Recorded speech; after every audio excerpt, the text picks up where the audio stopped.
What is going on, everybody? We are back once again with another edition of Wrestling Republic's daily broadcast. It is Thursday, January the 2nd, 2025. Believe it or not, 2025, if you prefer that. Refresh off AEW's Fight for the Fallen. We're going to break that down. Happy Thursday, everybody. Happy New Year, everybody. But let's get right into it. Before we do, actually, I got to introduce my co-hosts for the afternoon, evening, morning, depending on where you are, geographically speaking. First and foremost, let me send this one out to Philadelphia. Our head of opinions, Anthony Ricciardi. How are you doing on this fine Thursday, my friend? Oh, what just happened there? How are you doing? No, this is my first daily of 2025. Always exciting to do these things, and to do this with you guys should be a lot of fun. Absolutely. I am fired up to get into it. And of course, before we start, though, I have to introduce, even though this is a 3-microphone show, we may end up with 4 cast members because you never know when you get an appearance from Mr. Carter Crisp's cousin, Carnette. But we do have Carter in the building. That's a guarantee. How are you today, Carter? I'm doing good. For like Anthony said, it is the first show of 2025. One of my New Year's resolutions was to watch more wrestling, so I am here to get that started. I'm ready for Wrestle Kingdom this weekend. College football's been great. I'm trying to think of any other combat sports related comments I could make, but no, it was good to get back in it, watch Dynamite, and I'm going to be at Raw, the first Netflix Raw on Monday, so I'm excited for that. And yeah, I'm excited to get into this. I'm stoked about it myself, no doubt. And you mentioned college football. Of course, we got the Sugar Bowl coming up after this, and want to wish our best to absolutely everybody, victims in New Orleans, the best to the city of New Orleans, and everything. We hope this game goes off without a hitch. What an absolute tragedy we saw on New Year's Day yesterday. And so we, from everybody here at WR, definitely want to give our best to New Orleans. Our thoughts and prayers 100% with everybody there. We've got Shad already in the comments with "Go Dogs." Yes, sir. I'm with you on that one. Shawty's got the wrench, of course. Be careful, by the way. You're already the Tuesday Night Delight. You don't want to be the sharpest tool in the shed all of a sudden. You don't want, you might end up being the most nicknames of anyone at WR if you're not careful there. Good afternoon, my peeps from Rosario. What's going on, Rosario? Always awesome to have you. But let's get right into Dynamite from last night. It's Fight for the Fallen, appropriate, of course, after the events in New Orleans. No doubt about it. Jeff Jarrett makes a major announcement about his career. First and foremost, he signed his very last talent contract as a full-time contracted talent wrestler. He's going to wrestle as his job for the last time. That's what I meant to say the entire time, in case anyone was wondering. And he's not going to retire right away, but at the end of this, pretty much, that's the scoop on Hoops. This is an interesting announcement. I thought it was going to be much quicker than this as far as retirement's concerned. Sounds like he's got more up his sleeve. Then he also mentioned world title and how that was possibly in his sights. Anthony, what are your thoughts on this? You've seen as much of Jeff Jarrett's career as anybody. This wasn't Double J. This was just Jeff. I didn't hate it, though. I didn't hate it. I didn't think he was going to retire only because it was in North Carolina, and you would think if he's doing it, it's probably in Tennessee is the most likely place. It is kind of funny because no one ever stays retired in wrestling. So him going for the world title, I don't get the point of it at this point. He's held 12 world titles. You can argue most of those came from a company that he owned at the time and was booking. And the other ones, his buddy was the booker. But he's had an unbelievable career. Like you said, he's into a Hall of Fames, definitely a Hall of Fame talent. But when I look at this, as a whole, you got a locker room full of young, hungry talent. And you're going to take up that time on Jeff Jarrett in 2025 and make a push for him possibly getting a world title shot or a run, even at this point, because this is the same company that gave Sting a title on his way out the door and gave Danielson one last run. So would they be crazy enough to give Jeff Jarrett a run and then have Christian cash in and beat him? Possibly. They obviously have TNA history, but as a whole, I don't know how many people were clamoring other than Soul, clamoring for a Jeff Jarrett retirement tour in 2025. I just don't think there's many people that would really want this. Yeah, it's one of those things where it's like the Jarrett name means a lot in the business. Yes. But it's not really all Jeff like it is in some other cases. And here's the thing. Jeff was never really truly a draw.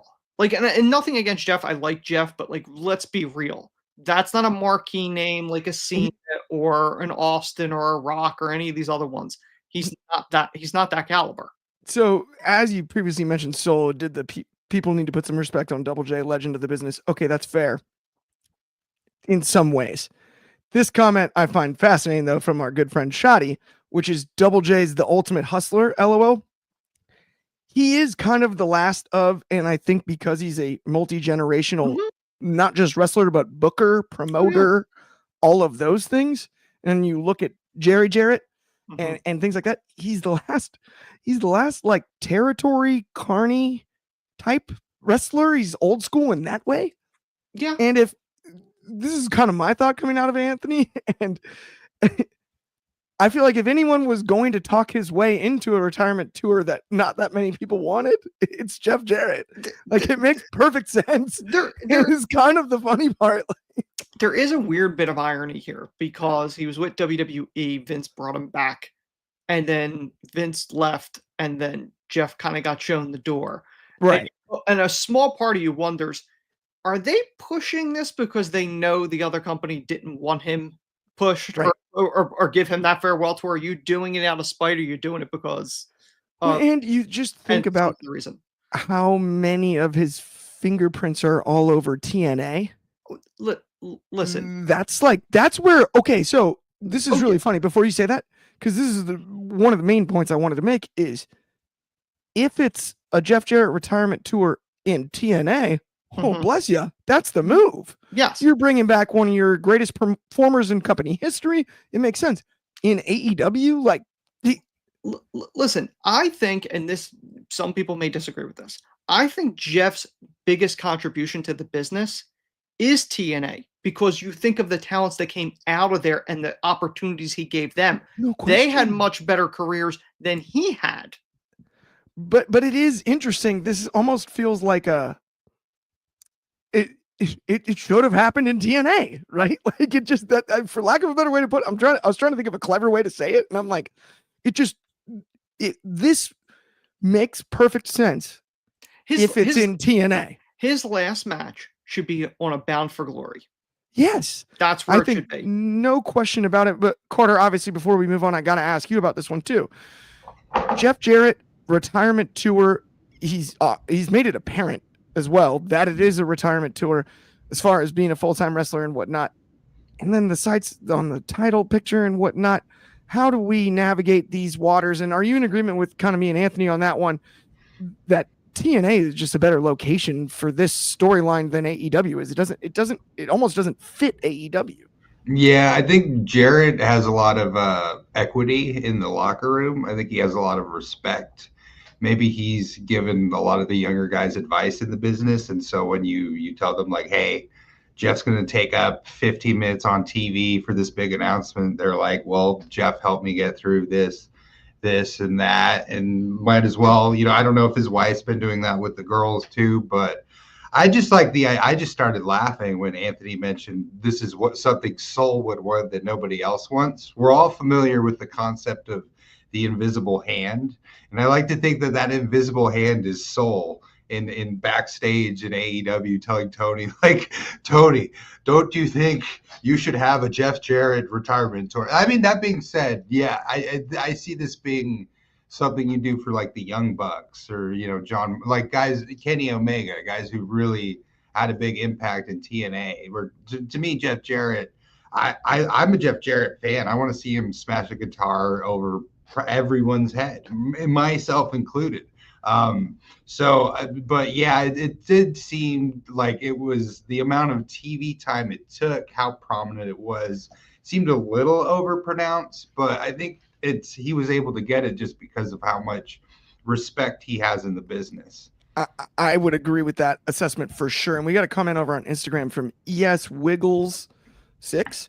And it's, didn't Jeff Jarrett sue Impact Wrestling in the past? And yes, that's absolutely the case. However, but at the same time, that's under the previous management. TNA is really where he made his name in that organization. Yeah, and it's renamed TNA, and it's not the same management that he sued.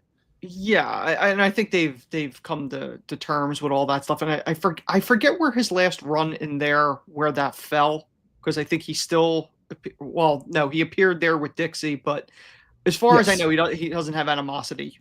We've also got on Insta Uncle Cal's Corner, they had much better careers after his dad sold it. Before that, JJ used TNA to stroke his own ego. The stroke.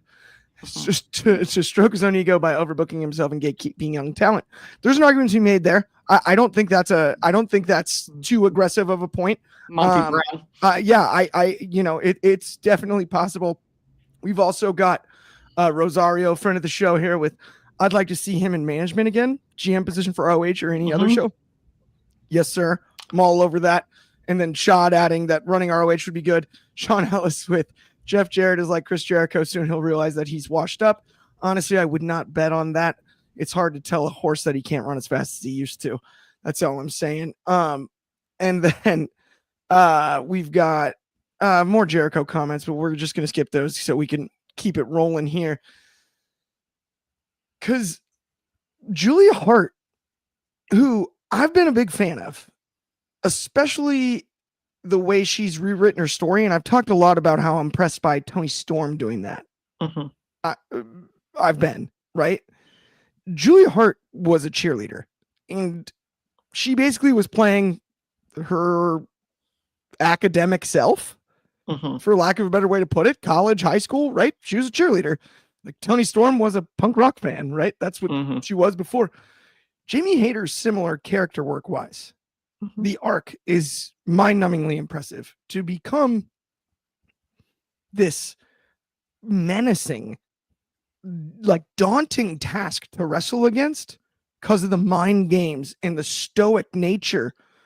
When we all saw her as the bubbly cheerleader, when that was the case, that was it was obvious, right? Like she was doing a lot more jumping up and down and smiling. To completely ditch that and elevate your career at the same time is pure character work acumen that is hard to describe. It's really, really, really high quality stuff, and I'm impressed by it every time. I love the use of the mist because it's a different color than every other mist that everybody uses, and I think that's great. And I like the idea that the origin story of her turning was the mist in the first place. There's something about the mist, and there's stories to be told within that. Jamie Hayter is so strong in her return, though. What's up with this? If it was anybody but Jamie, I'm like raving about all of this.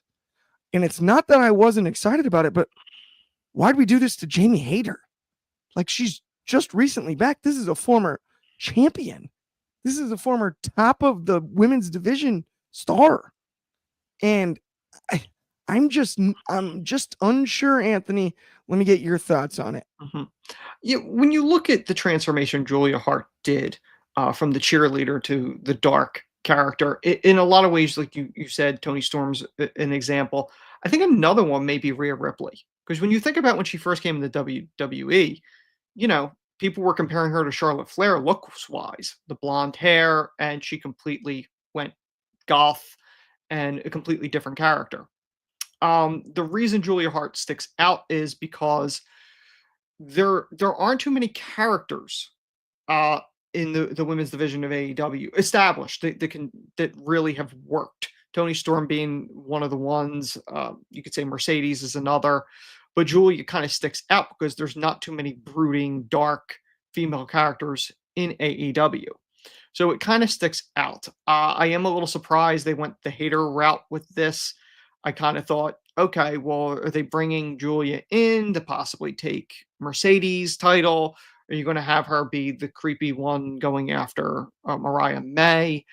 I'm guessing they're doing a few with just the two of them. I would hope it wouldn't just be a one-off, because then at that point I don't get the logic, because they're both former champions, and you're just gonna do a one-off and have Julia pretty much squash Hayter in this situation.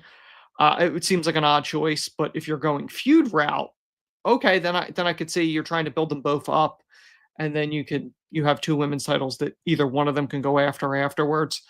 So yeah, I that was my thought with this. It wasn't much. I didn't have much thought on this match as a whole, other than it felt more like a squash than anything else. But I'm hoping it was done for a reason and not just because we got TV time to fill. You know what I mean? Absolutely. I'm with you there.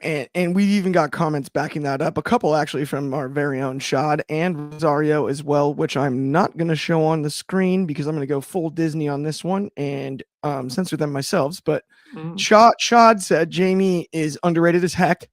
And then Rosario said they flopped her return, and it really bothers me that Jamie was your former champion before going away. She deserves better. And then Rosario said, big time Shad.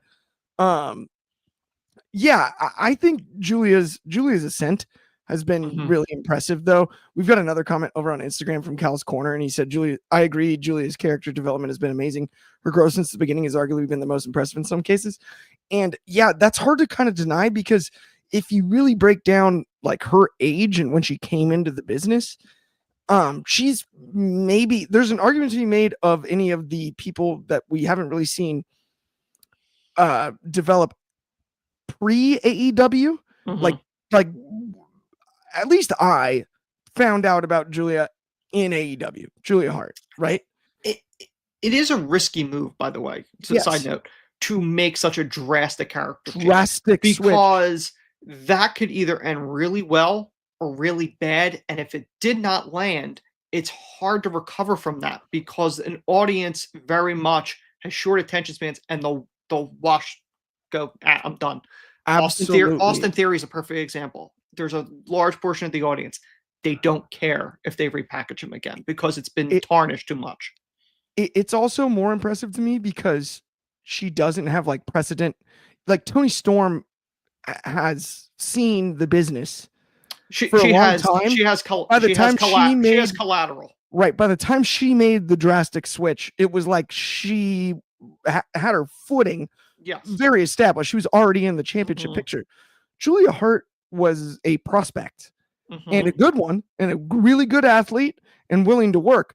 But to take that risk is very impressive. And that's where I think of all of the, especially the women's division that we've really seen just truly develop in AEW, she might be the best of the bunch, especially on that side. When it comes to improvement and development. Of the homegrown, if you will, talent. Homegrown, Yes, I would go with that. By the way, I've been looking for homegrown for like 3 minutes, and my brain just short-circuited. I couldn't find the word. As long as one of us has it. I was like thumbing through a thesaurus for a second there, like, what am I looking to say? Okay. Also, though, let's talk really quickly about our friends over at, well, let me pull the graphic up first. Oh, it's in a new place. I'm really on the struggle bus today, guys. I apologize. Let's talk about our friends over at Progress Wrestling, though. Demand Progress Plus. It's one of the absolute best tape libraries you'll ever find. Not only that, you get all of the pay-per-views. You get every new chapter. It's off the charts. And if you want to see where your favorite wrestlers likely cut their teeth, Progress is a heck of a place. So the whole library is there. You're going to dig it. And best of all, we're going to give you a discount. You're going to want to use this code, Watch Progress 1. That's 50% off of your first month for Demand Progress Plus, which is the home of Progress, Defy, and many more promotions too. So you got multiple promotions on tap. Check it out. Absolutely. I assure you, one more time on that code, that's Watch Progress 1. That's half off your first month. Check it out. It's worth it. We've got this whole move to Netflix, especially internationally when it comes to the WWE network. You know, you got Peacock over here, but add Demand Progress Plus to your game, and I assure you, you will not run out of high quality wrestling to watch. But speaking of high quality wrestling, let's move on to our next segment of this.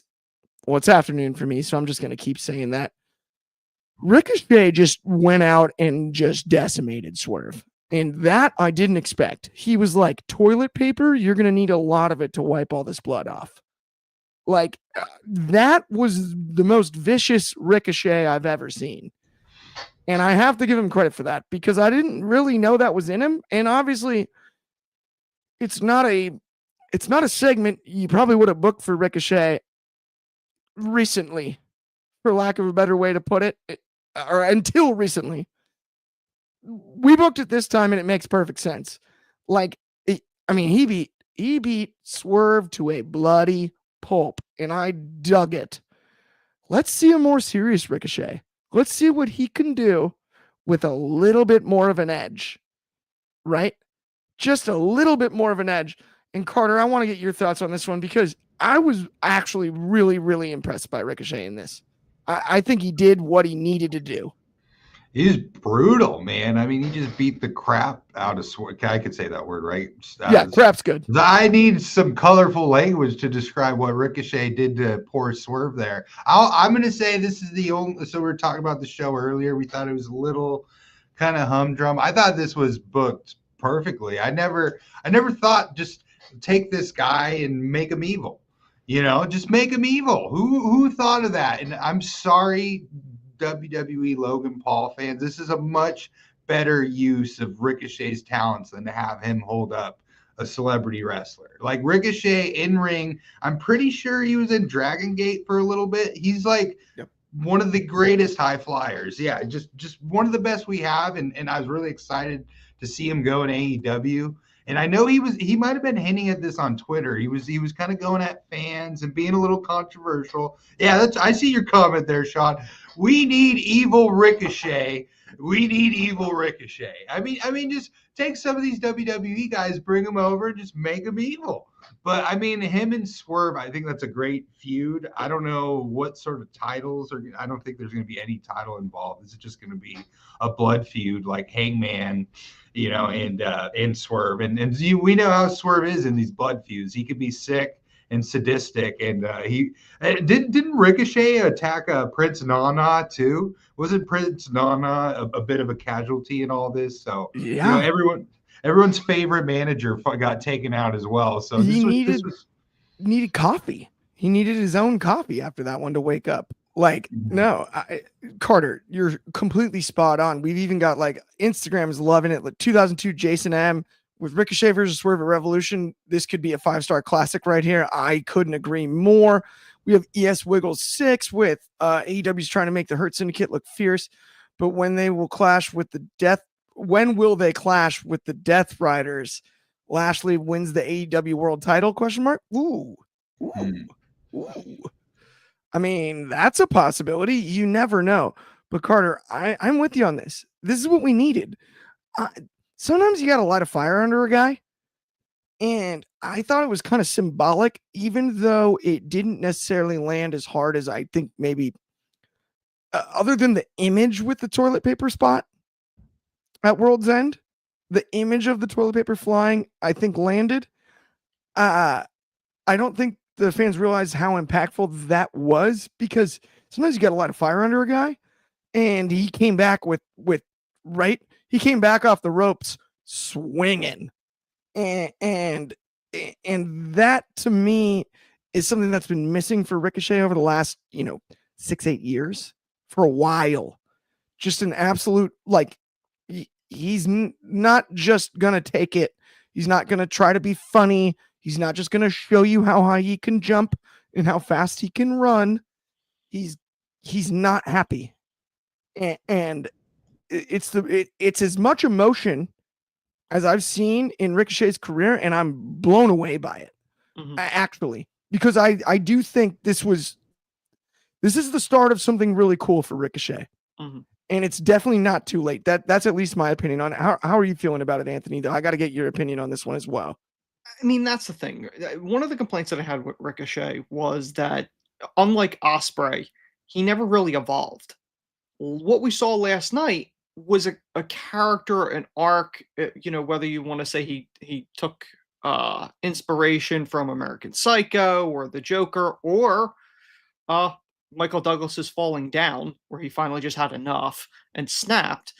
I liked it. My only concern is that if he's going to be able to cut a promo, because he is yet to be able to show that he can cut a promo. So if he's just violent and does sadistic laughs, almost Joker-esque, you might be able to get away with that for at least a little bit of time. But if he can't cut a promo to back that stuff up, it's not going to be as impactful as it should be. Because if he's going to go verbal duel with Swerve, he's not going. It's not going to look right. It's not going to land the way it's supposed to. I said in the chat what he should do is next week go out or does a promo, whatever it is, and says, I saw all the comments online that I can't cut a promo, but I could certainly cut Swerve, and just end it there. And just you can kind of build on that, but it needs to be short, little, sadistic, almost.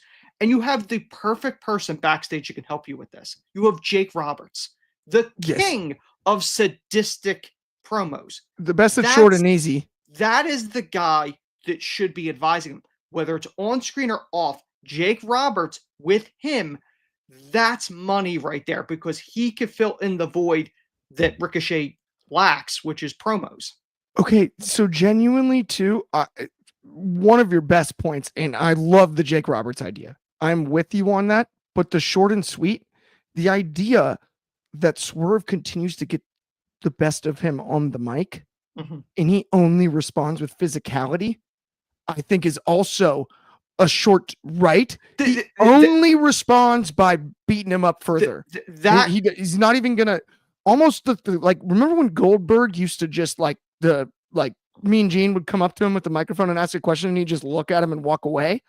I'd almost go that far. No, listen, I think that's what you do, at least in the beginning. The thing is long term, because you got to think not only just the Swerve feud, you have to think going forward with this guy. You can't just be the violent guy through every feud. At certain points, you're going to have to talk.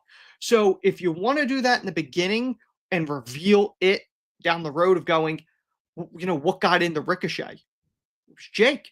Jake got into Ricochet. Yeah. And you can even do a promo backstage of him approaching him with the toilet paper, whether it happened at the time or you recreate it, and him going, look at you. This is what you've come to. Yeah. You're better than this. And then takes him. He goes, I could show you the way, or whatever. You could do something with that. Jake is the perfect person for Ricochet.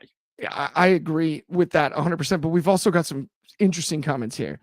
DCX Warlord said, "Will Swerve kidnap Samantha in this feud?" I don't see kidnap. That seems extreme on this program. But here's what I could see happening. I think, given the music ties between Swerve and Samantha, they can set up an organic vignette where they run into each other in some sort of musical sense. Yeah. And Swerve is polite to Samantha and she's polite back.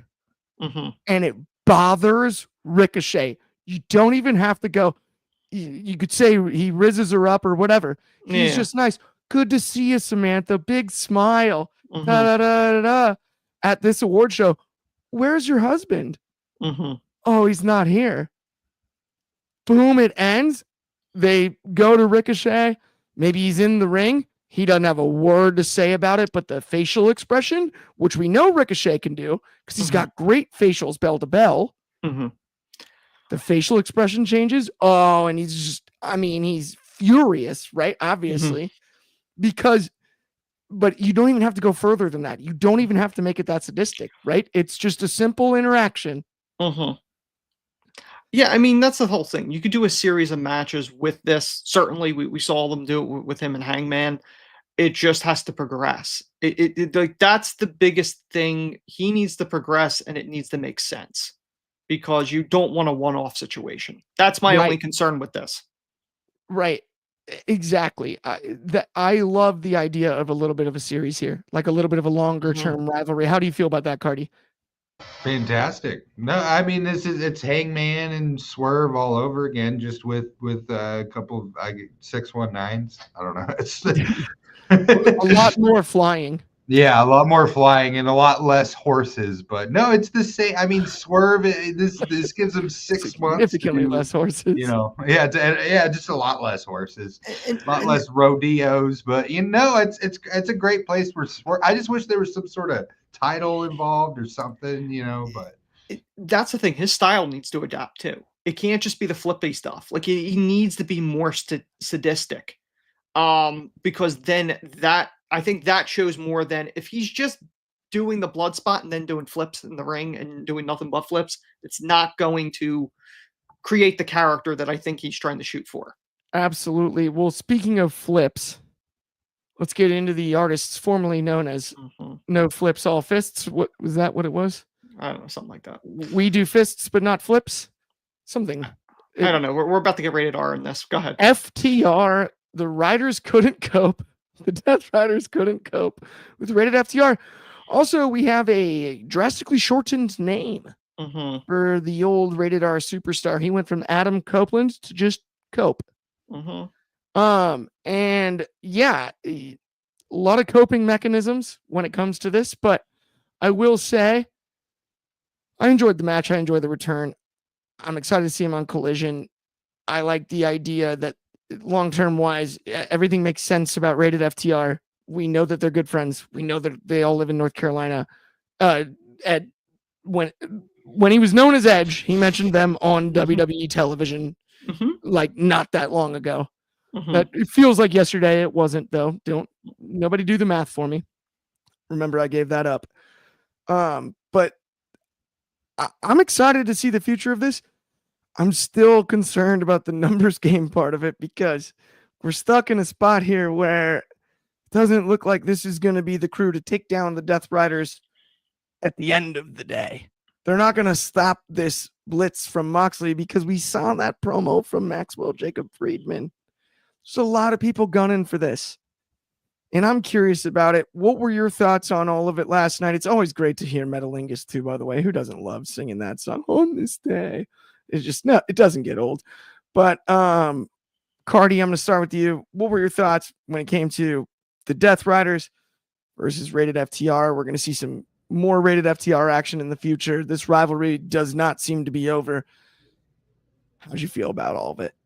I just, as someone who was in the arena and missed the return of Edge, like literally, all right, I've seen enough wrestling, let me leave. And then Edge comes out. I think like in terms of just like booking, face team, heel team, I love the way this looked as a main event. I mean, I can't think of a better group of faces than, Brady.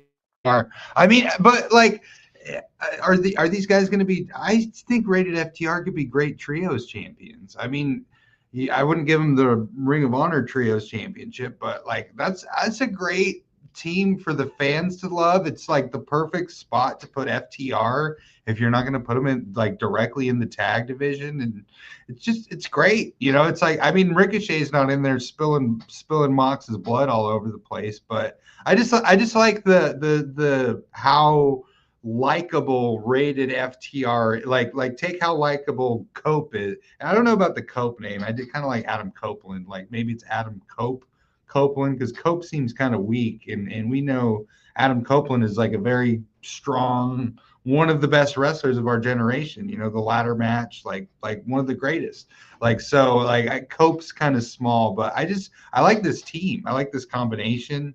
I mean, the Death Riders couldn't be more nasty. So we'll see what happens there, but I just think it's good booking. To your point about the Cope thing, Carty, I really thought they should have gone just Copeland. Just drop the Adam. There's enough Adams in AEW, which I think is just coincidence. They're not doing that on purpose. I can't imagine. Unless they're like, that's how they hire talent, is by using a phone book that's sorted by first name. But like our younger audience doesn't even know what that is. Yeah, there used to be these things where you would be able to call your friends to set up a play date when we were kids. Either way, sorry, I just aged myself terribly there. Neither nor there. But yeah, we got Cope. I'm with you on all of that. How did you feel about it, Anthony? I don't see Cope as the one to take the title off Mox, though. Still, do you?